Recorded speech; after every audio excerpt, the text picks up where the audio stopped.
Bismillahirrahmanirrahim. Assalamualaikum warahmatullahi wabarakatuh. Hai teman-teman, perkenalkan nama saya Serbu Wulandari. Saya berasal dari kelas 2C Program Studi Pendidikan Agama Islam, Fakultas Tarbiyah dan Ilmu Keguruan Institut Agama Islam Negeri Pontianak.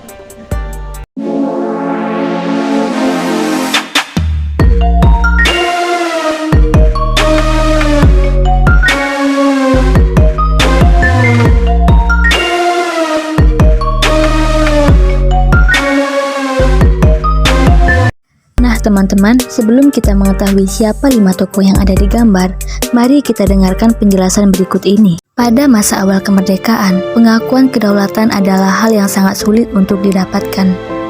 Indonesia menggunakan 2 cara untuk mendapatkan pengakuan kedaulatan, yaitu perang fisik dan politik diplomasi. Politik diplomasi diperlukan karena banyak negara di dunia yang tidak mengetahui jika Indonesia telah merdeka. Hal ini dikarenakan berita-berita Indonesia masih kalah bersaing dengan berita-berita yang disiarkan Belanda di forum-forum internasional. Pada kurun waktu 1947 telah dilaksanakan begitu banyak usaha politik diplomasi. Berkaitan dengan penjelasan yang telah dipaparkan, kelima tokoh yang ada pada gambar sebelumnya menempati kedudukan yang penting. Kelima tokoh tersebut antara lain adalah: yang pertama, Kiai Haji Agus Salim. Yang kedua, Sultan Syahrir. Yang ketiga, Sujatmoko Mangunkusumo. Yang keempat, Sumirto Joyo Hadikusumo. Dan yang terakhir adalah Charles Tambu, yang merupakan perwakilan Indonesia dalam delegasi Indonesia di sidang Dewan Keamanan PBB pada tahun 1947.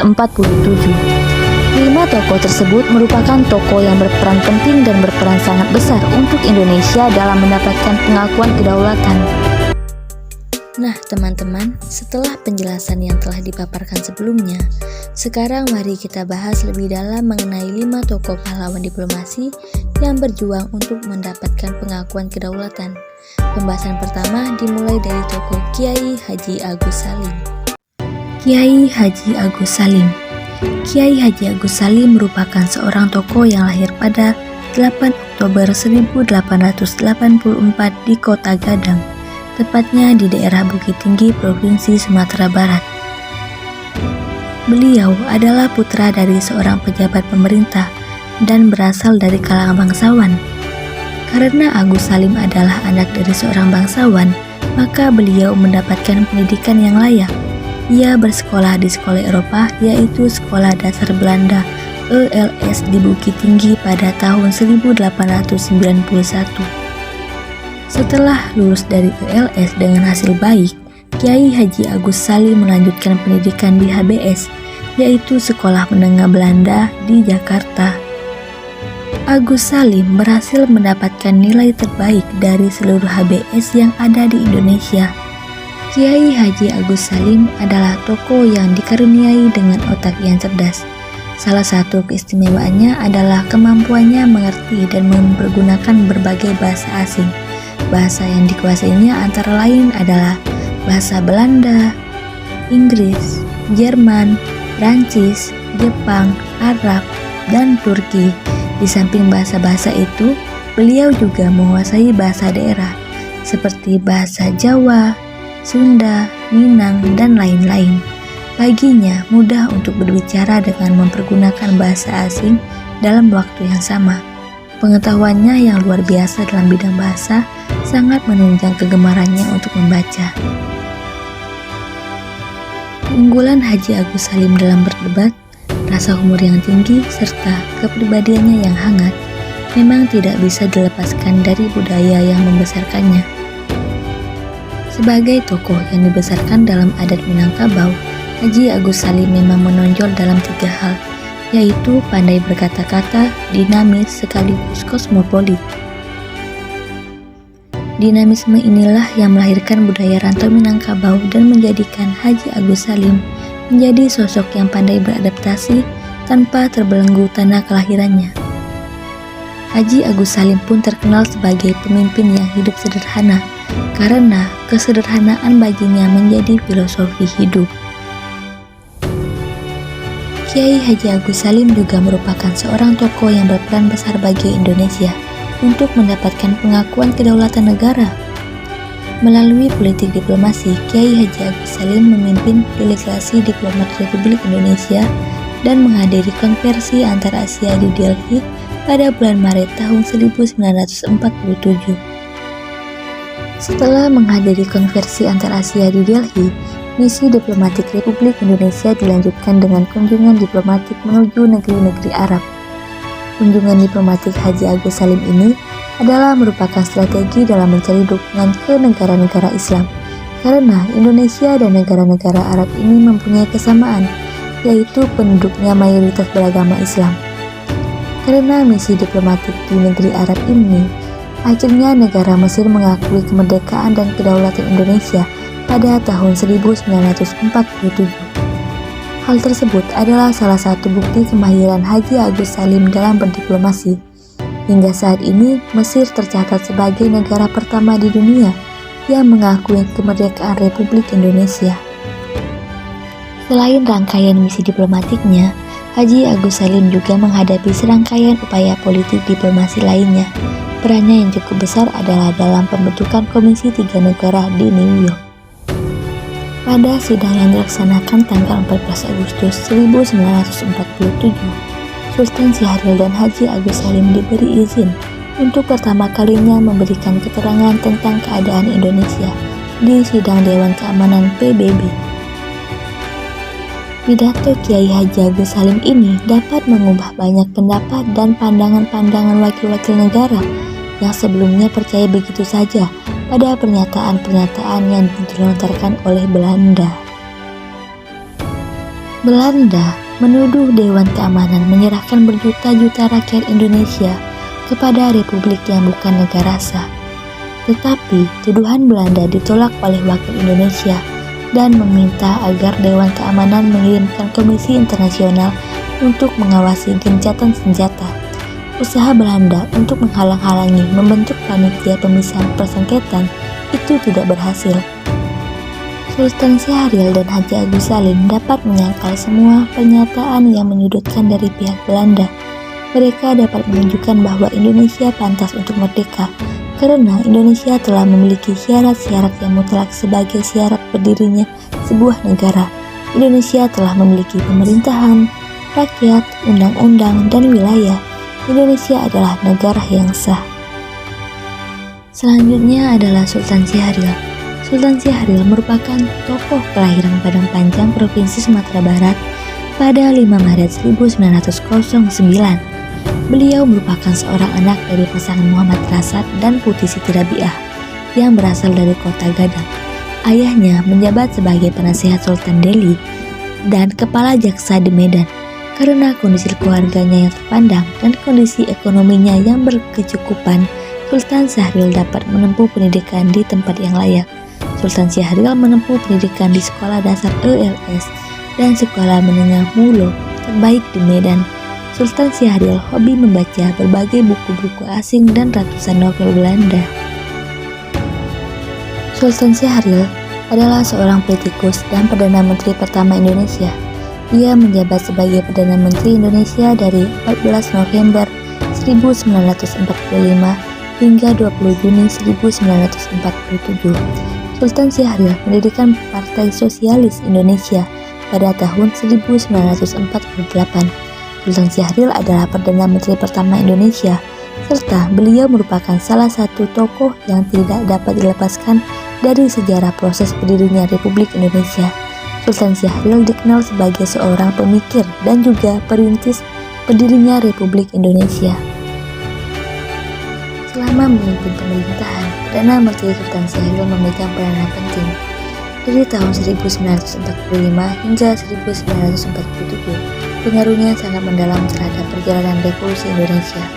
Ia melakukan perundingan dengan pihak Belanda untuk menyelesaikan konflik antar Belanda dan Indonesia di bawah pengawasan internasional yaitu PBB. Sultan Syahrir dijuluki dengan sebutan bom kecil. Julukan tersebut diberikan karena tubuhnya yang mungil dan ia sekaligus seperti bayangan Soekarno yang bertubuh besar, membuatnya dijuluki bom kecil. Selain itu, Syahrir juga populer di kalangan para wartawan yang meliputi sidang Dewan Keamanan PBB, terutama wartawan-wartawan yang berada di Indonesia semasa revolusi. Beberapa surat kabar menamakan Syahril sebagai The Sembilan Diplomat. Syahril mewakili Indonesia di PBB selama 1 bulan dalam 2 kali sidang.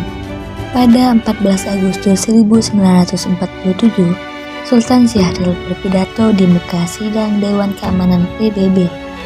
Berhadapan dengan para wakil bangsa-bangsa sedunia, Syahril mengurangi Indonesia sebagai sebuah bangsa yang berabad-abad berperadaban aksara, lantas dieksploitasi oleh kaum kolonial.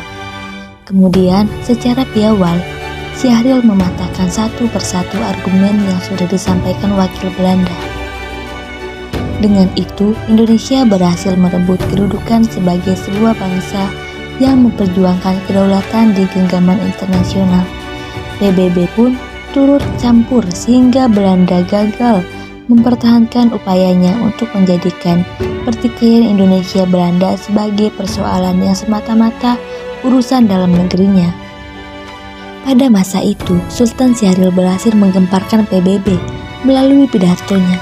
Berbicara di depan Dewan Keamanan PBB di New York pada 14 Agustus 1947, pria berjulukan Bung Kecil itu menjelaskan sejarah Nusantara, dimulai dari masa kerajaan Majapahit yang mampu memiliki hubungan dagang dengan Madagaskar di Afrika Timur. Ia juga menyampaikan bahwa pihak Belanda mengingkari perjanjian Linggarjati dan justru mengajukan tuduhan tak terbukti kepada Indonesia. Pidato Syahril tersebut mampu membuat Dewan Keamanan PBB terkesan dan menindaklanjutinya dengan membentuk Komisi Jasa Baik yang diisi oleh Amerika Serikat, Belgia, dan Australia. From that time on, it has been our constant desire, our one ideal, our strive and struggle to become a nation again. In 1918, our national movement gained great strength, and the desire to free Indonesia from Dutch rule had become universal. Tokoh selanjutnya adalah Soejarmoko Mangudiningrat atau yang dikenal sebagai Bung Koko, yang lahir pada 10 Januari 1922 di kota Suwahlunto, Sumatera Barat. Beliau merupakan anak dari pasangan Muhammad Saleh Mangudiningrat dan Isna Dikin yang berasal dari Jawa Timur. Ayahnya adalah seorang dokter keturunan bangsawan Jawa asal Madiun, sedangkan ibunya berasal dari Ponorogo, sebelah selatan Madiun. Kemudian pada tahun 1924, Soejarmoko dipindahkan ke Belanda setelah ayahnya mendapatkan beasiswa di sana selama 5 tahun. Lahir di kalangan bangsawan, tentu saja membuat Soejarmoko mendapatkan pendidikan yang layak dari kecil. Bung Koko ini aktif dalam gerakan bawah tanah anti-fasis Jepang. Pada masa itu juga, Bung Koko banyak belajar dari tokoh-tokoh sosialis Indonesia. Sosihan Anwar pernah menyebutkan bahwa Bung Koko mengikuti jalan yang ditempuh oleh Soekarno dan Sultan Syahril yang juga berideologi sosialis. Bung Koko ini sering sekali terlibat dalam aksi-aksi anti-Jepang. Dengan hal ini menyebabkan ia dan teman-temannya ditangkap dan dipenjara kurang lebih 1 bulan. Setelah ia dan teman-temannya keluar dari penjara, ia pun dikeluarkan dan tidak diizinkan lagi berkuliah dimanapun. Karena kejadian itu, Bung Koko pun mengalami keterasingan. Kemudian ia membantu ayahnya praktik kedokteran di Solo. Ia menghabiskan waktunya di perpustakaan pribadi milik ayahnya. Bung Koko pun membaca banyak buku tentang filsafat. Setelah proklamasi kemerdekaan Indonesia, Bung Koko berhijrah ke Jakarta dengan tujuan untuk terjun ke dunia jurnalistik. Bung Koko bersama rekannya, yaitu Rosian Anwar dan Sudarpo, mendirikan majalah politik yang bernama Siasat. Selain menjadi seorang jurnalistik, ia diangkat menjadi kepala seksi pers luar negeri di bawah Departemen Penerangan. Dan pada saat yang sama, Bung Koko memimpin majalah dengan bahasa Belanda yang diterbitkan secara mingguan di departemen tersebut. Namun, karir jurnalistik Soejarmoko sempat berhenti karena ia dikirimkan mewakili Indonesia ke New York, Amerika Serikat bersama Charles Tambu, Sumirto, Sultan Syahrir, dan Kiai Haji Agus Salim pada tahun 1947. Mereka dikirimkan mewakili Indonesia untuk menjadi pengamat di Perserikatan Bangsa-Bangsa atau PBB dalam sidang keamanan PBB untuk membahas agresi militer Belanda. Sumbangan terbesar Bung Koko adalah ketika ia memberikan penjelasan kepada rakyat Amerika melalui media massa tentang perjuangan kemerdekaan Indonesia. Lalu, ketika Bung Koko kembali ke tanah air, ia pun kembali terjun ke dunia jurnalistik. Ia bergabung dengan majalah Siasat Pedoman dan Konfrontasi. Sejak saat itulah beliau dikenal di antara kaum intelektual. Pada tahun 1970, Bung Koko pun akhirnya menikah dengan seorang wanita cantik bernama Ratmi Ganda Subratas. Kemudian, Bung Koko dijadikan Duta Besar Indonesia untuk Amerika Serikat dari tahun 1968 sampai 1971. Pada saat itu juga beliau mendapatkan gelar Doktor Honoris Causa dari berbagai universitas. Setelah itu, beliau diangkat menjadi penasihat khusus urusan budaya dan sosial untuk Badan Perencanaan Nasional atau Bappenas. Lalu, pada tahun 1980, beliau diangkat menjadi Rektor Universitas PBB di Tokyo. Namun, hidupnya sebagai intelektual dan perjuangannya pun harus berakhir pada 21 Desember 1989. Beliau wafat saat mengisi ceramah di Pusat Pengkajian Strategi dan Kebijakan di Yogyakarta. Selanjutnya adalah Sumirto Joyo Hadikusumo. Beliau adalah tokoh besar ekonomi Indonesia yang banyak meninggalkan warisan berupa jejak pemikiran untuk bangsa Indonesia. Beliau lahir pada 29 Mei 1917 di Kebumen. Beliau adalah anak sulung dari Raden Mas Margo Joyo Hadikusumo, pendiri Bank Negara Indonesia, DPAC pertama, dan anggota BPUPKI. Sebagai salah satu ekonomi terkemuka pada masanya, ia pernah menjabat sebagai Menteri Perdagangan dan Industri, Menteri Keuangan, dan Menteri Riset, baik pada masa Orde Baru ataupun Orde Lama. Ia juga pernah menjadi dekan sekaligus dosen pertama di Fakultas Ekonomi Universitas Indonesia pada tahun 1951 sampai 1957 dengan usianya yang masih sangat muda, yaitu 33 tahun. Ia juga dikenal memiliki murid yang banyak berhasil menjadi menteri pada masa Presiden Soeharto. Antara lain muridnya adalah J.B. Sumarlin, Ali Wardana, dan Widodo. Selain dikenal sebagai tokoh besar ekonomi Indonesia, beliau juga dikenal sebagai seorang yang aktif penulis. Beliau telah menulis buku sebanyak 130 buku dan menulis makalah dalam bahasa Inggris dari tahun 1942 sampai 1994. Buku terakhir yang beliau tulis berjudul Jejak Perlawanan Begawan. Sumirto menempuh pendidikan di Hindia Belanda. Kemudian pada tahun 1935, setelah ia menyelesaikan pendidikannya di sana, ia melanjutkan pendidikannya di Sekolah Tinggi Ekonomi Rotterdam, Belanda. Beliau pernah mengikuti kursus filosofi dan sejarah di Universitas Paris selama setahun, setelah ia mendapatkan gelar sarjana di Rotterdam. Selama studinya di sana, ia bergabung dalam organisasi mahasiswa Indonesia yang bertujuan untuk mempromosikan budaya Indonesia. Pada masa itu, agresi militer Belanda diluncurkan. Sumirto dan rekannya yang lain pun berperan penting dalam menggalang perhatian dan simpati dunia. Delegasi Indonesia di Amerika Serikat sebelumnya tidak dianggap oleh Amerika Serikat, kemudian mendadak dianggap dan menjadi pusat perhatian. Kemudian Sumirto pun diundang untuk bertemu Wakil Menteri Luar Negeri Amerika Serikat, yaitu Robert Alofat. Setelah pertemuan tersebut, Sumirto mengadakan konversi pers yang pada saat itu diliput oleh berbagai media Amerika Serikat. Surat kabar The New York Times pada 21 Desember 1948 mencetak keseluruhan isi pernyataan Sumirto terhadap Amerika Serikat yang isinya menuntut Amerika Serikat menghentikan bantuan rencana Marshall untuk Belanda. Pada 7 Januari 1947, ia pun menikahi wanita bernama Dora Marie Sigar, yang saat itu Dora masih menjadi mahasiswa keperawatan ketika keduanya sama-sama belajar di Belanda. Meskipun mereka berdua berbeda agama, yang mana Dora adalah Kristen yang berasal dari Manado dan Sumirto beragama Islam yang berasal dari Mataram, Jakarta. Dengan pernikahan ini, mereka pun dikaruniai 4 orang anak, yang salah satu dari anaknya yaitu adalah Ketua Umum Partai Gerindra dan Menteri Pertahanan dalam Kabinet Indonesia Maju, Prabowo Subianto. Beliau wafat pada 9 Maret 2001 pada usia 84 tahun di Rumah Sakit Dharma Nugraha, Jakarta Timur karena menderita penyakit jantung dan penyempitan pembuluhan darah. Sesuai dengan wasiatnya yang meminta untuk dimakamkan secara sederhana, beliau pun dimakamkan di Taman Pemakaman Umum Karet Bipak. Tokoh yang terlahir adalah Charles Tambo.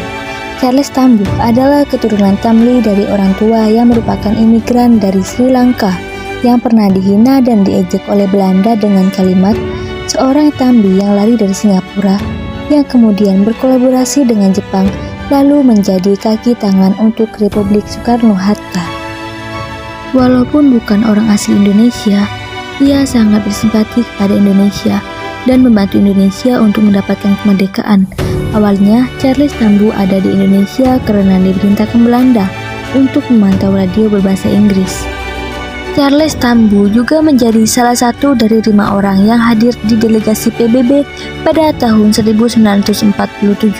Perjuangan Charles Tambo untuk mempertahankan pemerintah Indonesia pada delegasi PBB yang mana pada saat itu Indonesia baru saja merasakan kemerdekaan pada 17 Agustus 1945. Karena hal ini, Presiden Soekarno pun langsung mengeluarkan atau menerbitkan paspor Indonesia untuk beliau secara gratis. Setelah pengakuan kedaulatan Indonesia oleh Belanda, Tambo ditunjuk oleh Soekarno untuk menjadi konsul jenderal di Manila hingga 1953. Setelah menjabat sebagai konsul jenderal, Charles Tambo kembali ke Indonesia dan diangkat menjadi pemimpin redaksi surat kabar berbahasa Inggris pertama saat itu, yaitu Times of Indonesia. Mantan rekan kerja Tambo yaitu Mozart Lubis berperan penting dalam menjalankan surat kabar pada tahun 1952. Namun, setelah peristiwa PRRI atau Pemesta atau sebuah gerakan pemberontakan di Indonesia, menyebabkan kedua surat kabar tersebut dianggap tidak layak terbit. Karena itu, hidup semakin sulit dan menantang, lalu Charles Tambo pun menghilang dari catatan sejarah. Belakangan ini, ia diketahui pindah ke Kuala Lumpur sampai ajal menjemputnya pada tahun 1965. Nah teman-teman, itulah 5 tokoh yang sudah saya bahas. Di antara 5 tokoh tersebut, tokoh favorit saya adalah Kiai Haji Agus Salim. Kenapa saya mengidolakan beliau? Alasan saya mengidolakan Kiai Haji Agus Salim adalah karena beliau merupakan tokoh yang sangat cerdas. Beliau juga terkenal dengan kesederhanaannya. Kiai Haji Agus Salim sangat hebat dalam berdiplomasi. Berkat perjuangan beliau, Indonesia mendapatkan pengakuan kedaulatan. Caranya berpikir dan kemampuannya dalam berinteraksi mampu menyusun strategi yang sangat tepat dalam politik diplomasi. Selain itu, Kiai Haji Agus Salim juga merupakan tokoh yang menggambarkan bahwa sebuah intelektualitas itu sangat penting. Bukan cuma kecerdasan otak saja yang diperlukan, namun kecerdasan spiritual dan kecerdasan emosional juga dibutuhkan. Karena dalam situasi terpojok pun Kiai Haji Agus Salim dapat menghadapinya dengan tenang dan mengembalikan situasi itu dengan tenang pula, sehingga menjatuhkan lawannya. Hal tersebut dapat disimpulkan dari salah satu cerita yang dikutip dalam buku 100 Tahun Kiai Haji Agus Salim. Yang paling menarik dari Agus Salim adalah kemampuannya dalam memahami dan mempergunakan berbagai bahasa asing. Selain bahasa asing, beliau juga memahami berbagai bahasa daerah. Kecerdasannya tidak perlu diragukan lagi. Hal-hal tersebutlah yang menyebabkan saya tertarik kepada tokoh Kiai Haji Agus Salim. Beliau sangat menginspirasi, entah itu dari kecerdasan otaknya, kemampuan berdiplomasinya, sikapnya yang tenang ketika di pojokan, kemampuannya memahami bahasa asing, dan lain-lain. Banyak sekali hal yang dapat dijadikan inspirasi dari tokoh Kiai Haji Agus Salim. Jasanya untuk negeri ini sangat besar dan tidak bisa untuk dilupakan. Nah teman-teman, begitulah penjelasan yang dapat saya paparkan. Apabila dalam penjelasan saya ada kesalahan kata atau tutur kata yang kurang tepat, saya mohon maaf. Terima kasih. Wassalamualaikum warahmatullahi wabarakatuh.